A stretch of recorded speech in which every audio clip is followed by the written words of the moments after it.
labs are places where people can meet and can work together on projects. It can be any kind of project they want to work on, as long as it's within the legal range. So we'll come to that later, because everyone's asking the question, what about weapons?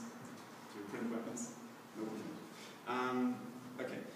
So as long as you're in the legal range, you can create anything you want. It's a place where people come together and share technology. So they share wisdom about things like 3D printers, things like laser cutters, CNC mills, microcontrollers, programming, all that. The movement of Fab Labs, I think I have a map here, has been quite successful. There are over 200, I saw the number somewhere today, it's like over 250 Fab Labs around the world. The guys at MIT had the idea that so their vision was, or it has always been, is like, we consume technology, we use technology, but we don't know what's inside. So we buy an iPad, but don't know how it works. It's like a black box for us. We buy a car, we don't know what the elements are and how they work together.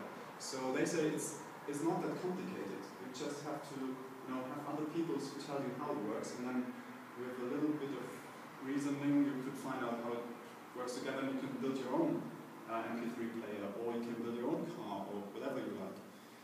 It's also a place where we encourage people to share what they have, what they know, and we share that also with kids. So we are doing some kind of education program where we teach kids how to work with these things. Astonishingly, kids are, it's much easier for kids than for adults. They are like, 3D printing, sure, no problem. And we are like, wow, cool, can do so many things with it. Good, so this is a map of the Fab Labs around the world. I don't know if we should switch off the lights. But if you fall asleep, I put it on here. So in Fab Labs, so this is just some examples of what you can do. So this is a lamp. This piece is printed, and this is Campari soda. This object really doesn't make any sense, but it's just beautiful. This is a laser cutted object, so you can cut all organic things like wood, acrylic, leather, cotton. You can cut these with a laser cutter. It's quite fast, and then you can put these things together. So you're cutting 2D, and then you put it together to make a 3D object, if you will. And you can also work with electronics in Fab Labs. I would like to show you some examples of workshops that we have done and what people create. They are primarily Fab Lab kids, not because it's all about kids, but we document these and have more photos about these kids workshops than the others. And I think this was a nice one. So we made a workshop about tulips and laser cutting. So we had these tulips, and the kids could then look into books about how flowers look, and then they could construct a 2D model of a flower. And we had, by the way, we had a template, and this was from the Netherlands because it's a tulip. And then they could cut it and then take out the pieces. This is cut it from MDF. This is what's the translation?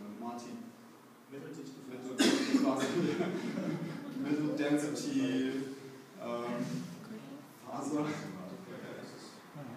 Does someone know what faser means in English? Fiber? Middle dense fiber. Okay, and then you could cut it and then put this together, and this is your final result.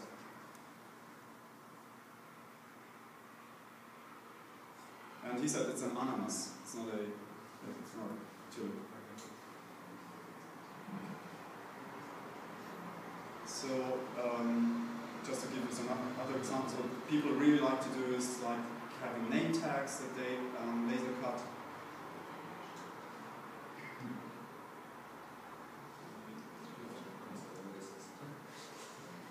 Or create a donkey.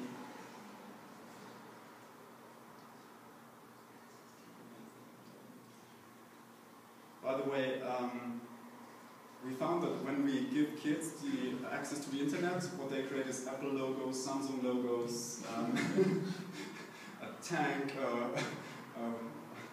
a machine gun. But if you don't give them access to the internet, they create nicer things. Not that I'm fully against the internet. These are sessions where kids learn how to repair things that they have, like my RC car is broken, so you could also repair things in a FabLab, or tune it if you will. Or you can just simply destroy platines and learn how it feels to put things into pieces.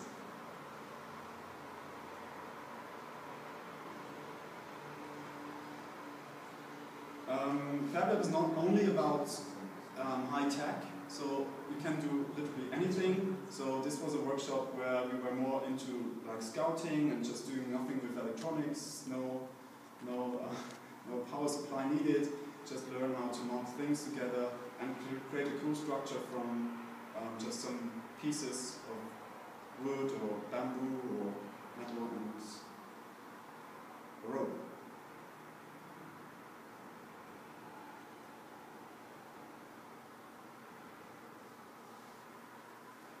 This is a stop motion trick film that we're doing with kids.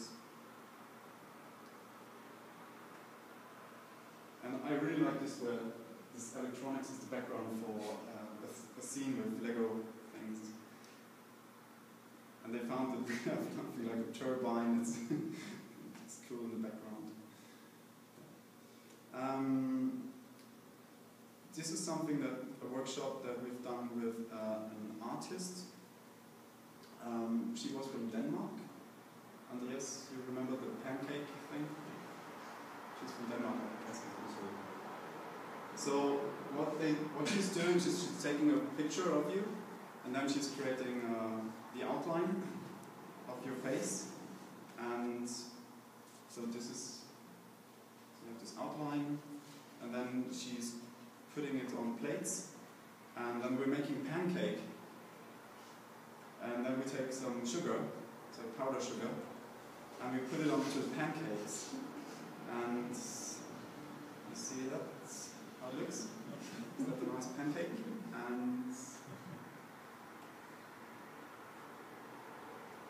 And she's calling her project like eating and being eaten.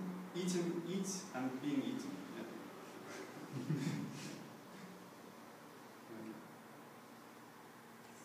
One.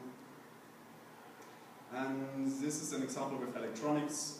We call it the most useless machine. It's a machine that is a box, and when you trick, so you have a knob, and when you push the knob, the box opens and switches it off again itself. But it's just you see that there's like a hand coming out and switching the box off again. But just to illustrate that we're also doing electronics.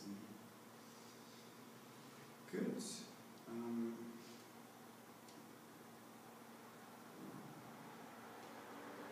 So I will just let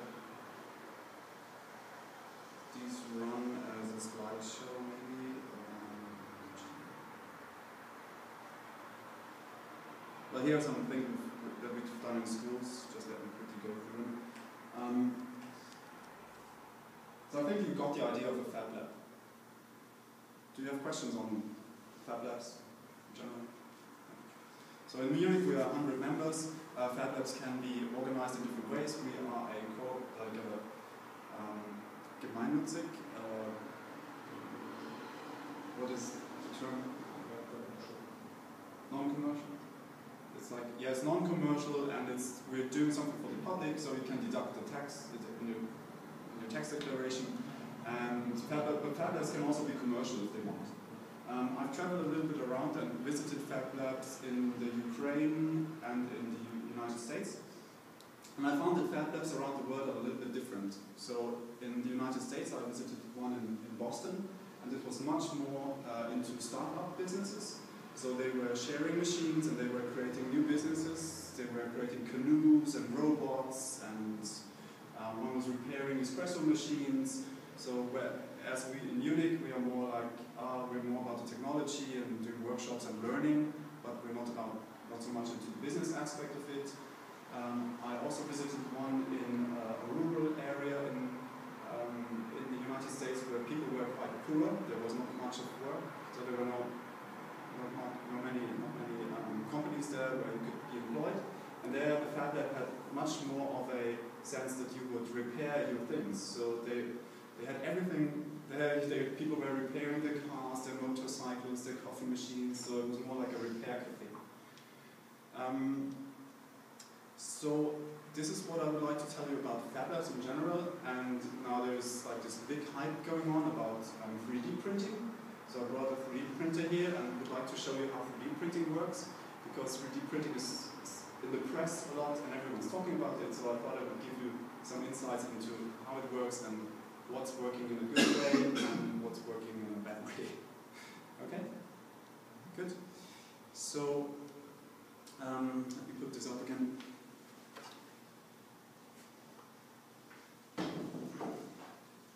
So there are different technologies in 3D printing.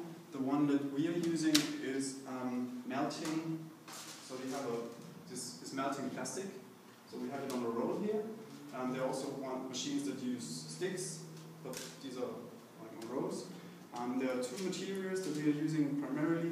This is PLA. It's the same as when you have a yogurt cup. And so this is colored. And it's made partly from mice. So it's somehow organic and can be degraded. Biologically degraded, I think is the term. And the other material that we're using, it looks pretty the same, is ABS. That's the one that is used for Lego bricks. It's based on oil. So when you melt it, it smells a little bit like this typical plastic, melted plastic. The one melts at 220 degrees Celsius, the other one at 250 degrees Celsius. The difference is that this one is quite flexible. Yeah. So, and the other one is harder but breaks more easily. ABS, you know, the Lego brick has like a very smooth surface. This one doesn't have that nice surface if you create a bigger area. But so we prefer primarily this PLA. Good, so you can print all kinds of colors. These are available in different colors. They're also available in neon, if you will. There's also there are also other materials that are rarely used, but you can also print wood. So there are also rolls where there's wood inside, mixed with something, I don't know what. And also nylon is something to print. Good. So the thing is, okay, you have a 3D printer. So you put that roll here. There's a motor in here, and that's putting it, transporting it into here. You could do this by hand.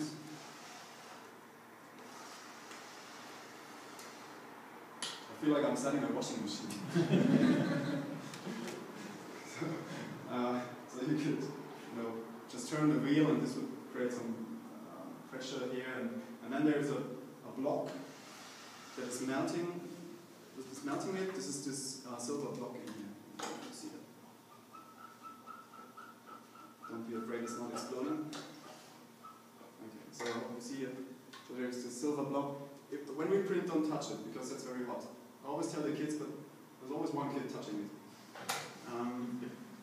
Okay, so then it's melting the material. The material comes out like a thin kind of a hair, so it's 0.1 millimeter thick, I think. And then it's creating a structure, so it's putting that like layer on layer. So it's going around, it's going up. Actually, the platform is going down, so it's not going up, but this is going down. And it adds layer by layer, and in the end we have an object like this. The maximum size is 20 by 20 by 20 centimeters.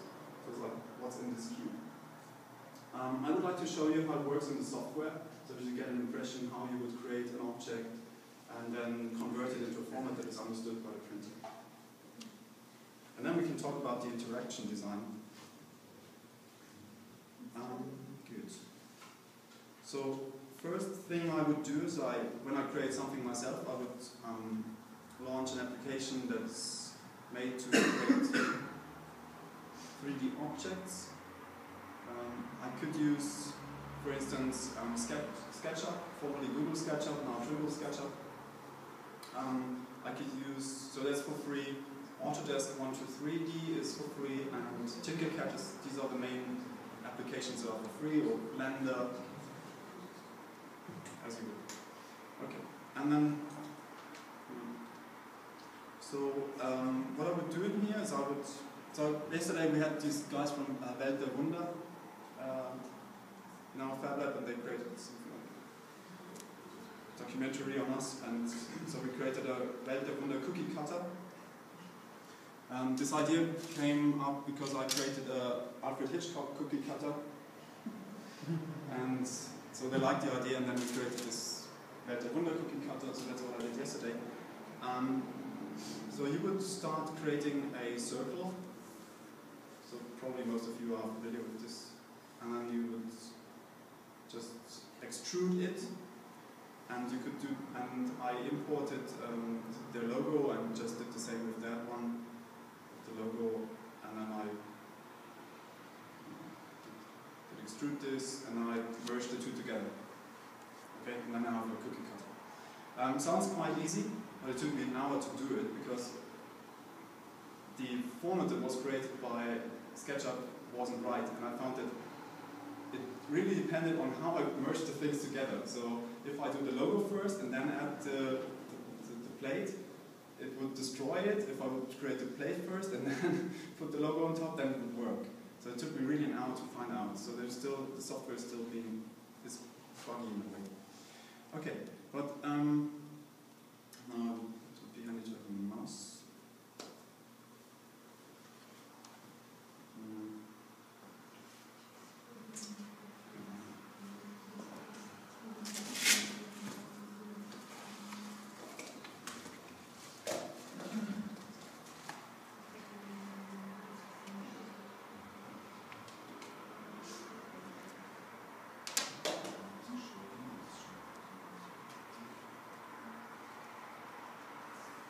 Okay. So now we have a final object. We want to export this one. So I have to select what I want to export. And then I go into File, and I export something that is called an STL. It's like a stereolithographic file, and it's like a PDF. It's describing the surface of it, and you cannot change it afterwards. There are some programs that could still change it, as you can still change PDFs, but it's like a hack. But it's a description of the object itself with the surface. And so I go in here and I export this STL. And so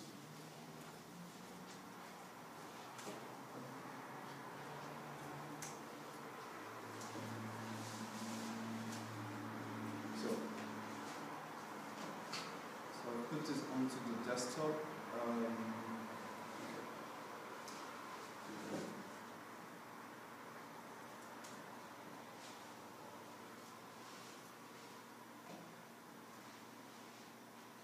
So now I have created this STL file.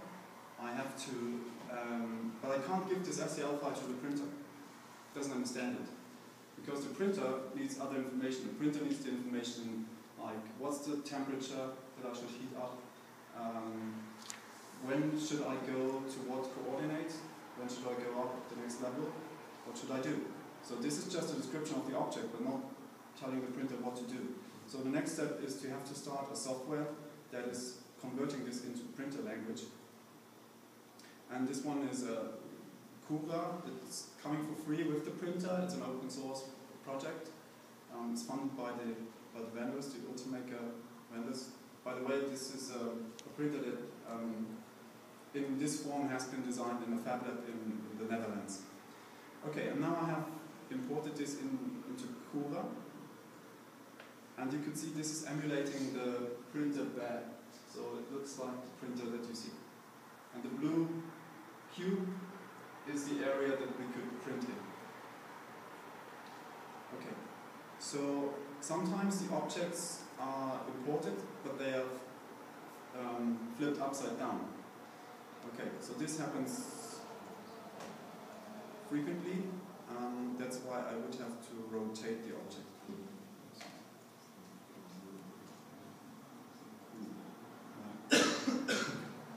So if the object comes in like this, I couldn't print it. Why? Because the printer is melting this material and it's like honey. So it's dropping down, and imagine you would print it like this top would just fall down. So that's why I have to flip it so that it's actually being printed from top, bottom to top. This tells us also something about another limitation that you have. Imagine you want to print a bridge, so you have an arc. Where should it print to? It can't print into the air.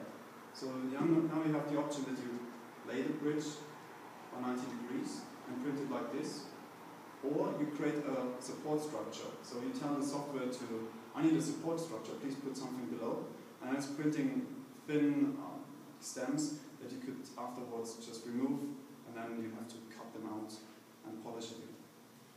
Good. So now we are in this step. So we turn it. Yesterday it was important that we put it like this so that the camera would see the logo. This is a bad idea. That doesn't work. Okay, I could also scale the object. So if it doesn't matter to me what the precise size is, I could make it smaller. Yeah. Let's make it 0.5. And I would see the total size in. Okay, next step is that I select the material. We have PLA in here and ABS. This is the diameter of the material that we're printing with. So this is a 2.89 millimeter diameter here. There are also printers that have a thicker diameter or a thinner one. So don't change this. If we would need a support structure, we would use this checkbox. And then we can choose whether we want to print high quality, takes longer, or fast, low quality, or we make a compromise and say it's normal quality. Good. And next step is that we prepare it. So now it's taking this object and it's slicing it because the printer prints layers. So this process is called slicing. It's creating these layers. And you can see that it will create 60 layers down here. And now it's calculating these.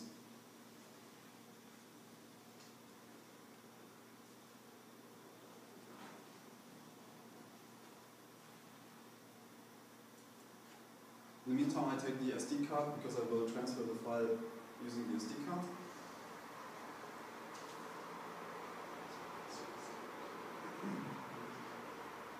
So this is telling me that this object will weigh 12.92 grams. The print time, the estimated print time is 48 minutes, and the costs are 52 cents.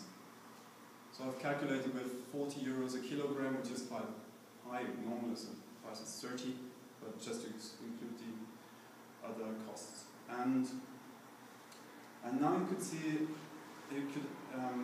these layers that the printer will create. So this is layer 1, and then we're going up to 60, and you could emulate the print. So let me go in here.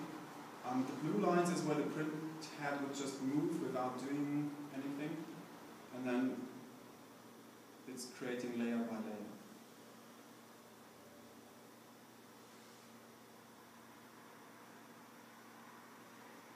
I've never understood if there is a meaning behind yellow, pink, and this. Do you know? No. Okay. Good. Good, so we have done this. Go to the file location. Now what have we created? We created a file named Gcode. So it's this cookiecutter.gcode, and Gcode is the format that is describing what I told you before, like what the machine should actually do. And then we take this one and put it onto the SD card.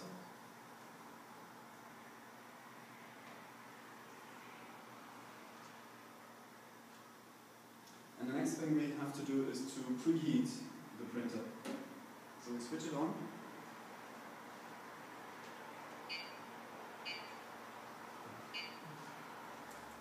Now it will take like 5 minutes to heat it up, and there's time for questions.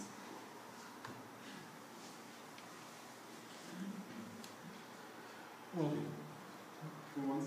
You? Do you have to put something on the floor thing that it doesn't stick there? Or just... Could you tell me? So I have to remove the old print. And then there's, like you see, there's a blue tape on there. So this is an acrylic plate, which is quite polished. But if you would print on that acrylic plate, it wouldn't really stick on that plate, and the head is moving, and the head would just move the object around. That's why you're putting this blue tape on. That's like a cap up here, crab tape. It's crappy tape. It's expensive tape. Yeah, you had a question.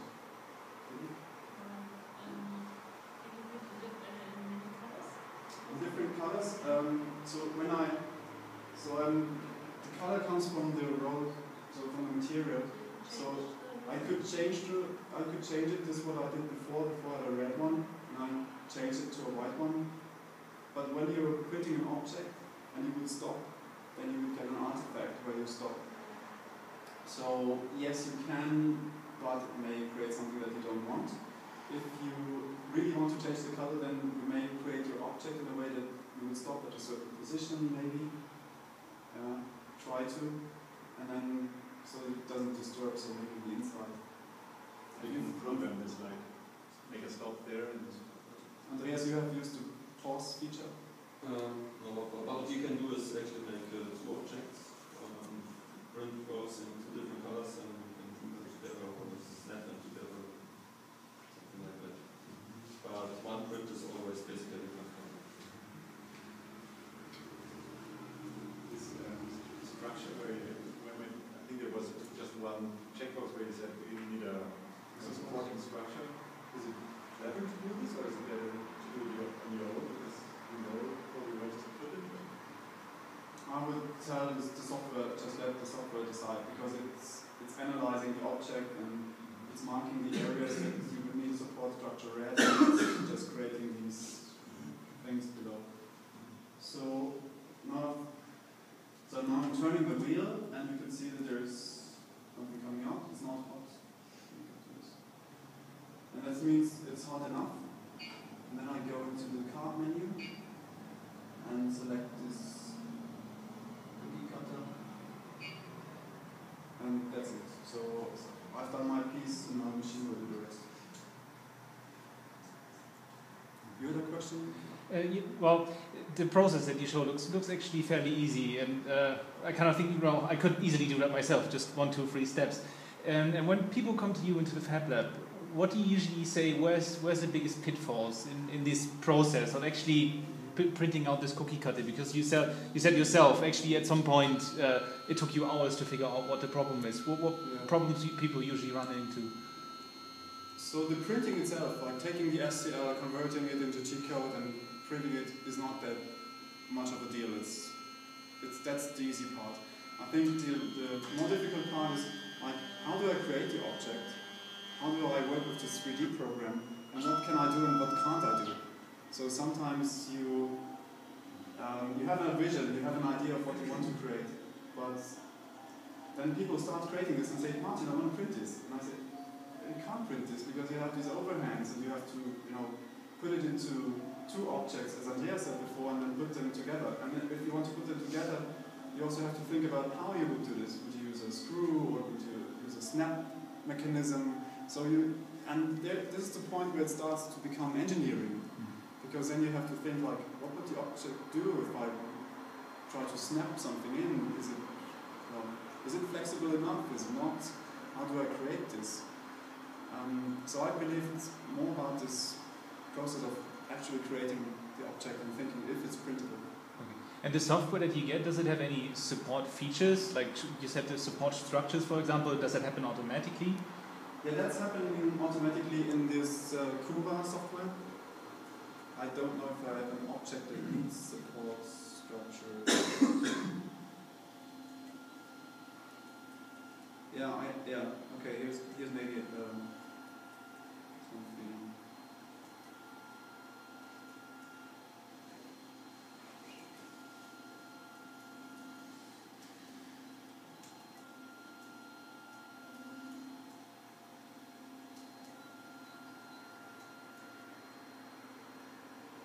So first idea the FabLab Munich team had was to create a pumpkin, and there you could see that the inner piece could be problematic. The printer can do a 45-degree overhang layer by layer, so this could work, but below here, let's see, it's not marking it as an overhang, but I guess that this area could be problematic, also this up here. So I don't know if we would calculate this. And this is just your creativity tells you, I want to have it like this, but you have to have experience to find out that you can't print it like this. And this is somehow frustrating.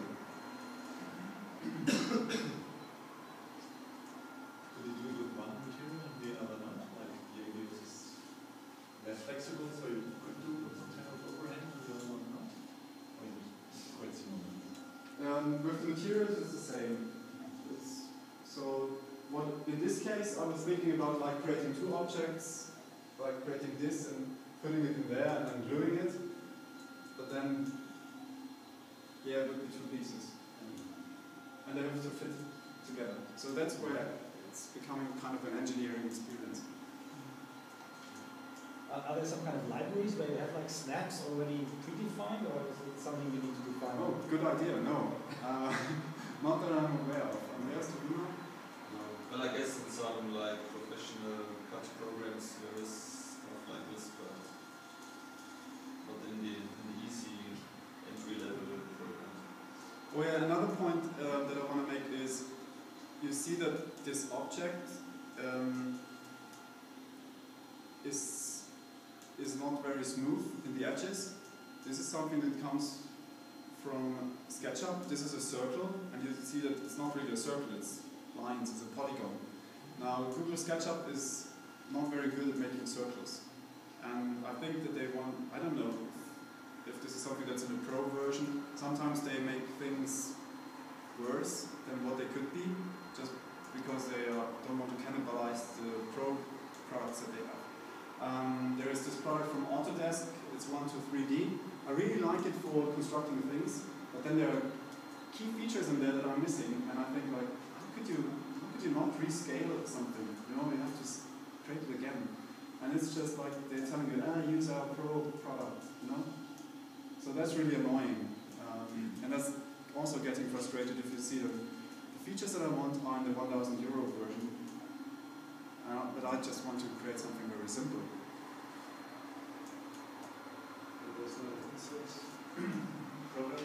There are open source products. Lambda is probably the most advanced open source product that you could get. But it's a steep learning curve.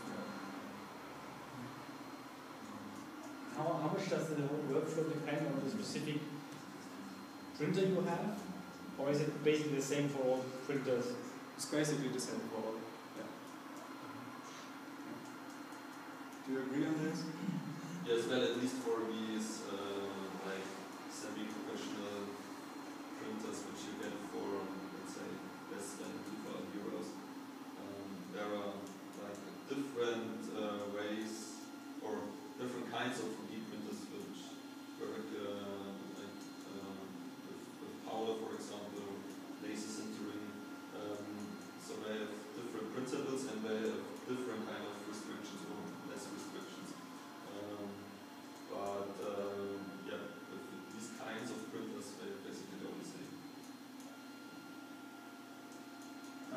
question was coming up like there are the predefined things. There's a big platform on the internet named Thingiverse, and on Thingiverse everyone who created something in 3D or in 2D, doesn't matter, could upload it and make it available to other people. So Thingiverse is a giant repository of already created things that you could print. I don't have access to the internet now, so I couldn't browse Thingiverse, but you could do that at home.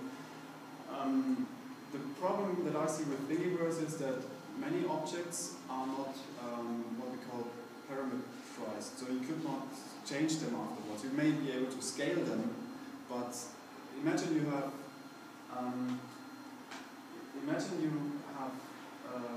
let's say you want to create an adapter. You have your vacuum cleaner here, and you have a saw there that's creating a lot of dust, and you want to connect them together.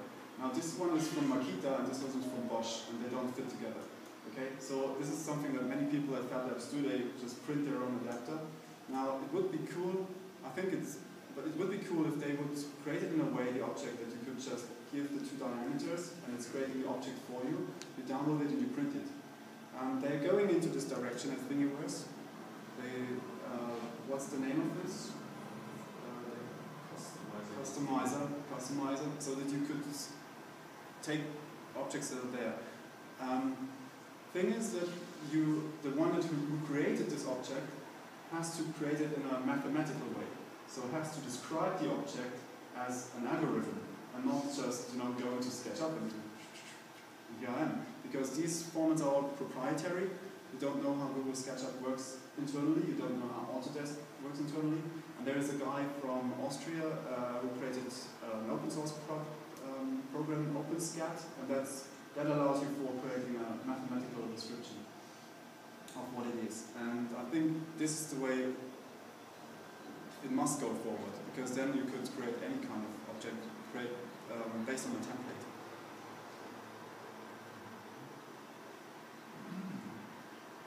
So is this something people are actually working on right now, making it easier to make procedural models? They are working on it. I don't know how they currently. Okay, people do uploads from their OpenSCAD objects, and I guess that Thingiverse is analyzing. Oh, it's an OpenSCAD thing, and then they try to find out what they could parameterize, and then they put this customizer on top. Now, some objects really give you 20 parameters, and I think it's too much.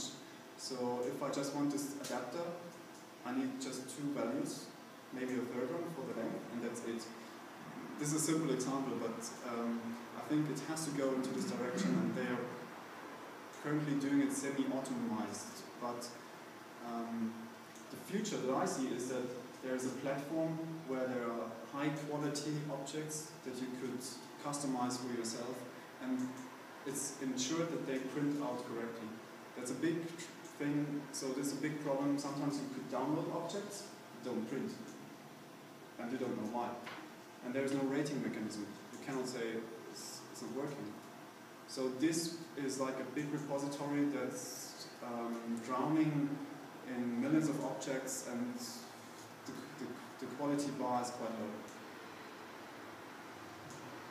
What do you imagine for the future, like people having these machines in home, or like these machines have community centers, or like, I don't know, Media Markt? Yeah. And then you can I'm thinking a lot about it, and I honestly I don't know what will happen. I'm pretty sure what will happen is that some people will have access to printers, like in FabLabs, maybe at home, and they will start optimizing things that are out there. A friend of mine has an espresso machine. He spent 1,000 euros for this espresso machine. It's all chrome, and it's fantastic, and it creates a lot of noise, and it's fantastic espresso. And he says, but it's not perfect. When I have this thing that I put inside, I have to hold it while I'm doing this, while I'm filling in new coffee. Martin, could you please create an adapter for me? And I said, yeah, sure. It's quite easy. I put this, that, print it, and then I create it in a way that you could screw it to the machine, and he's happy. Now he says, oh, wouldn't it be great if we told the vendor of this machine that we optimized the machine? Said, yeah, sure, why don't we create a business out of it and sell these adapters? Now I think this will happen. Like, people will somehow make existing things better, will improve them, and the question is, will the original vendor think, oh, this is something good? There are actually designers out there that are improving our products, and this is value. Or if a vendor is very stubborn and says, no, don't do this. I don't want this to happen. And if you sell this, you get into trouble. So, and I think we as consumers will become producers. And it doesn't really matter if we have the machine at home, or if it's in a FabLab, or if we go to a copy shop. I think this is not the vision. That's what we hear in the press. Everyone will have a 3D printer. I don't believe so, because I have a high quality drilling machine at home that costs like 300 euros or maybe 1,000 euros, doesn't matter. But not everyone has one. You know, it's a great machine, but not everyone has one. So you will maybe have a friend who has a machine, and you go to that friend that him or her print that. The revolution is on how we use the tools. What's your feedback to this website that people are posting their prints and the community is, because it seems big.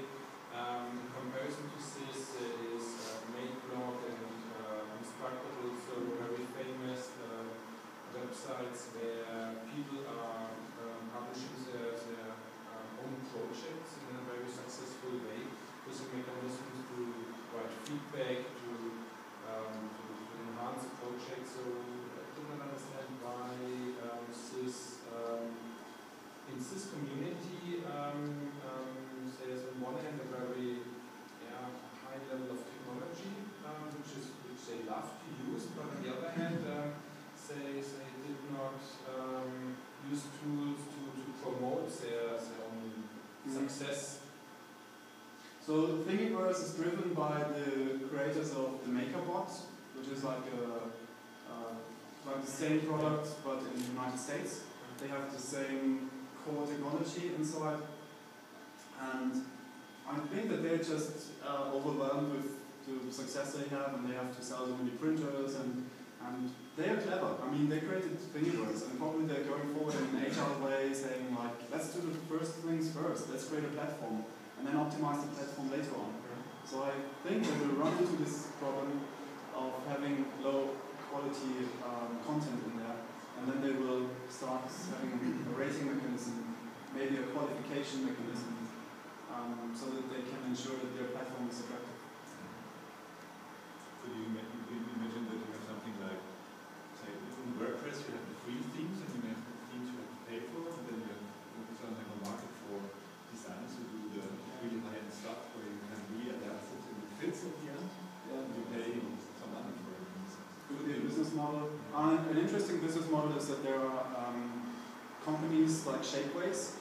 They have very professional printers that cost like 50,000 or 100,000 euros that are working with different technology.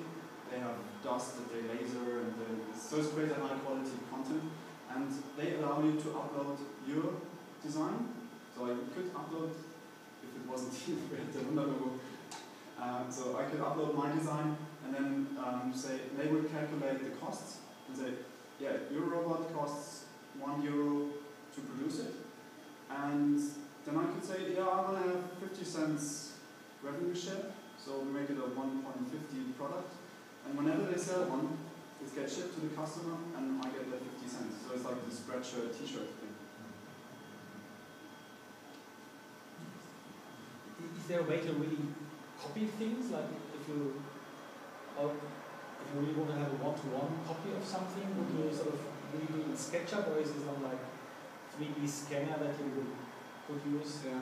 So 3D scanners are not creating what you would expect.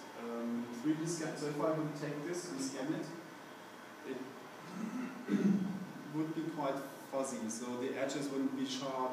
Actually, it's creating a cloud full of dots, and then you need a software that's putting the dots together and creating a shape out of it. So, and then there are a lot of fractals in there and artifacts, and and you would have to go in and repair it. So there's also software helping you to repair it, but in the end, it's never. So today, maybe in the future, but today it's never like this. So it's easier actually to reconstruct it. It's easier to reconstruct.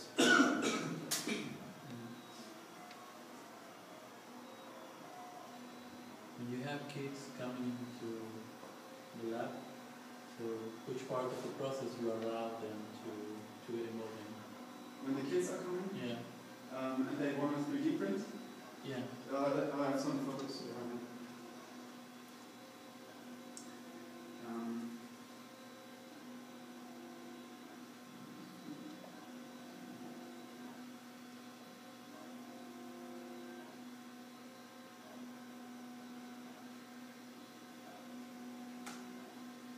So this is like kids looking at something that we print, and we're explaining it to them, and then we let them construct something in a program as we did before, and then they're creating a rabbit.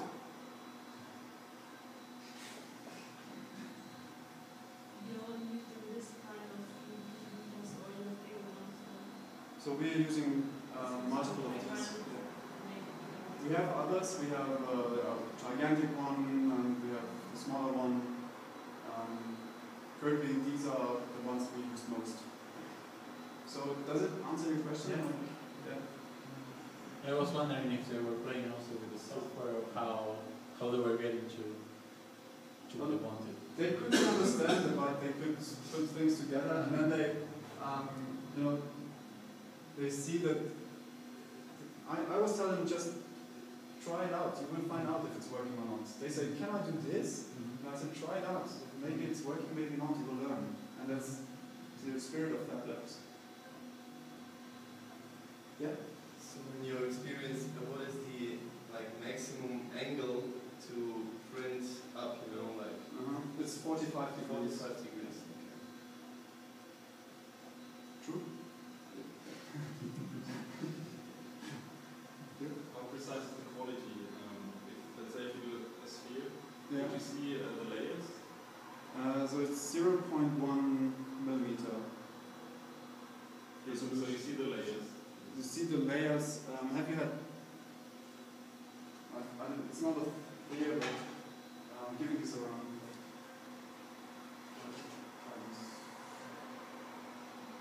Someone hasn't.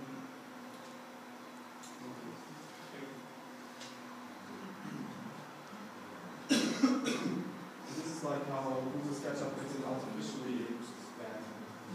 So if you have a good 3D program, you wouldn't get those steps, right? And you really get a perfect circle, but The problem is that STL doesn't know circles, right? It's just lines. So it's always, in the end, always a little bit edgy. Or that's it. This is printed with this name. Yeah. This is a Lego material? This is the yogurt. Yogurt cup. So what is the reason for choosing exactly this printer? Because there are a lot of printers on the market. Yeah. These things. Is it the price? Because it's quite cheap. Andreas, you picked that one. It's not cheap, but it's reasonable. The current price, it starts like at 400, 500 euros, and it goes up to where you want to pay. Yeah. But so this one costs about 1,500 euros if you assemble it your own. And why we choose this one is that it's very fast. So the way it's constructed is one of the fastest printers, which makes it well suited for workshops, because in workshops you don't have time. You have a 3-hour time frame and then you have to do something. Then you need the results. Exactly. So and on the other hand, it's quite reliable. So there are cheaper machines, and but they are not that reliable. Of course, well, there are so many different kinds of printers. Every week there's a new printer coming out. So I cannot really judge if there's like a cheap print which is also reliable. But we are really pleased with these machines. Do you need a kind of electrical engineering degree to assembly, or is it like? So we did we do workshops to build the machines, and so it takes about it's a whole weekend basically. And in our experience, at the end of the weekend, all printers work. And I guess you could do it at home without any help as well. Maybe it takes a bit longer, but usually it's like IKEA for advanced users.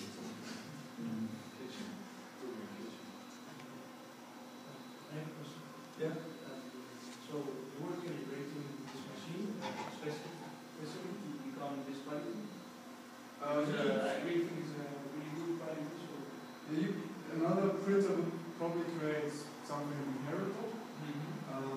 It depends on the price. There are printers out there for 450 or 300 euros announced, but their quality is not that good.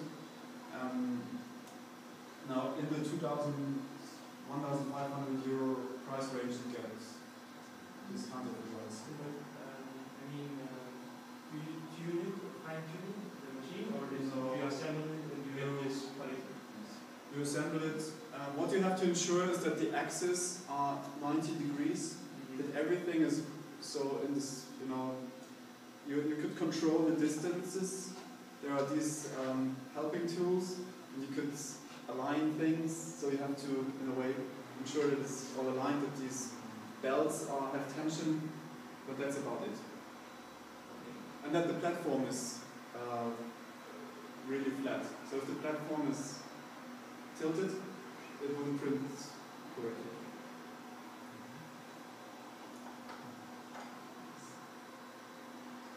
Are there ways to kind of make the sulfates of the different objects nicer or something? You mean if there are ways to afterwards you print it to make it nicer then? So for ABS you could use acetone.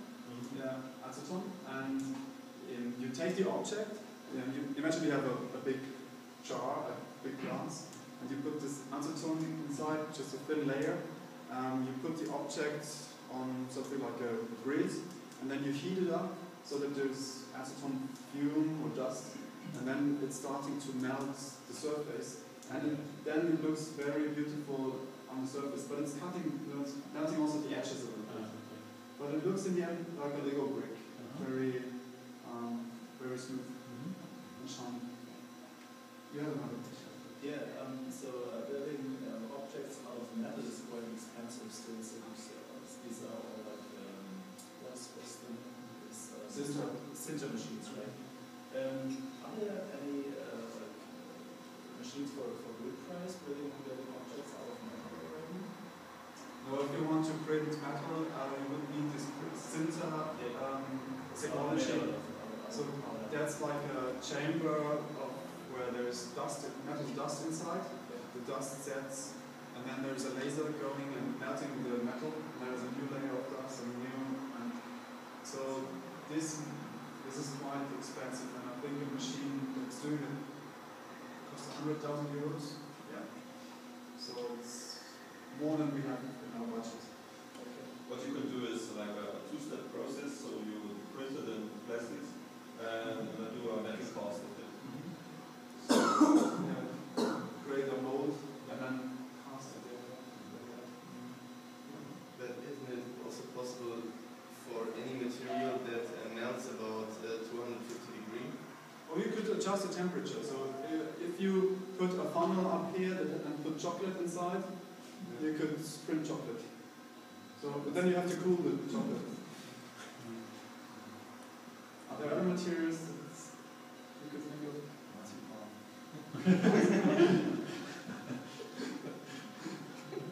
Have you made experiences with But staying with that, in terms of applications areas, you've seen like objects where you were just amazed what people do, building stuff out of chocolate, or? Yeah, that's I see that there are, number one is art. Like everything that looks nice. So you will find like, you know, like this vase and things that look cool. Yeah, they look cool, but are they really something that I want to have in my house every day, everywhere? So if I had like 10 vases at home, I would be sad. So, but the internet is like full of these vases and things that just look nice. The more usable things, you don't find that frequently, but I think it's worth looking at them. It's like the adapter that I told you before. I also tried to, something was broken in my car and I tried, so it was a plastic part, so I reconstructed it and tried to print it. I ran into the situation with the overhang, and but I wished that there were more of these more usable products in these platforms. Maybe, I don't know if that's changing, but I could imagine, let's imagine like Bosch would create a bundle of a 3D printer with a platform where you would find things that are usable, so adapters to all kinds of Bosch products that make them fit together. This is a vision that I have.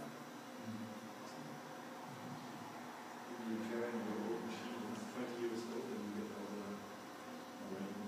data and you can create your own. Basically, this is a good tool to create other tools. So you know this Dremel thing or this proxy, so where you have a small, it's like a drilling, what is it? A multi-purpose machine that does it. So where you could put different things inside and cut and grind and all these. So you will find many adapters to this machine that make it usable in different ways. Yeah. And you mentioned adapters and people trying to fix things. I saw on your lab people were replacing their mouse wheels, for example, because it was just a cheaper way to replace a very expensive gaming mouse. I thought that is amazing. But how do people actually get that? Like, if my mouse wheel breaks, how do I get this model into my 3D program? Do I just go with a ruler and just measure it? Or? I have to measure it, I have to reconstruct it. Actually, I had someone in the workshop creating this. They had a mouse and he said, this is a very expensive mouse, and but it's so good, but it's a common problem that the mouse wheel breaks. So we tried to rebuild it, and we found out in the end that this 3D printer is not the perfect tool to do it. He would rather create it in metal using a CNC mill, but the 3D printer was a good tool to create a prototype from it and test if it's actually working. And when you create your car part, for example, do you really just measure it out, or do you create a mold? Or so I measure it, I measure the pieces, and I reconstruct it in the 3D application, and then I put it into Cura and convert it. Yeah. This export format, this IxDA, it's in almost all of the 3D programs? Yes, every 3D printer supports, as far as I know, STL is the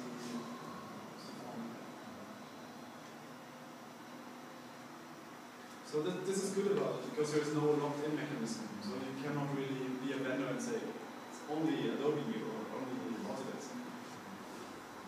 Do you have good CNC cutters as well in the workshop in the FabLab?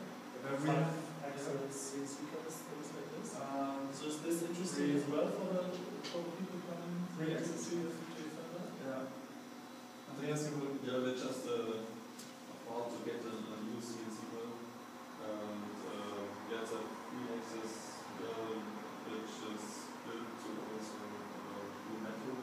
Yeah. So I guess this will be our primary tool to create metal parts. Yeah. Okay, that's interesting. How expensive is this machine?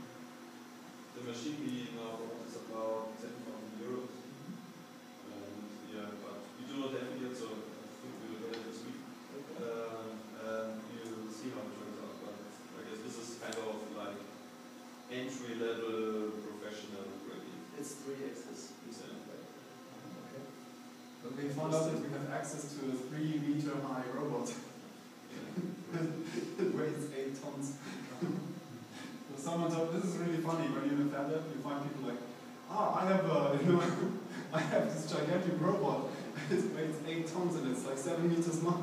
Do you want to have it? Yes.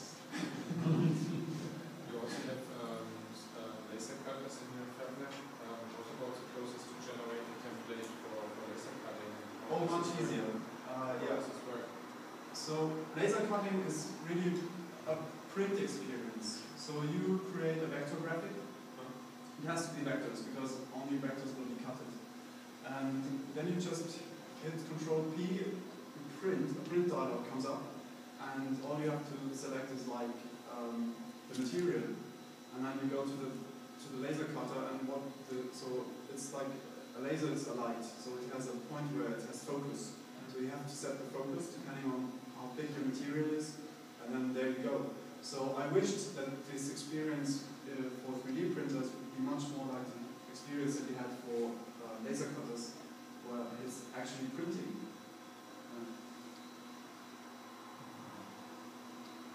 And by the way, the laser cutter I think is the most used tool in FabLab. It's not 3D printers.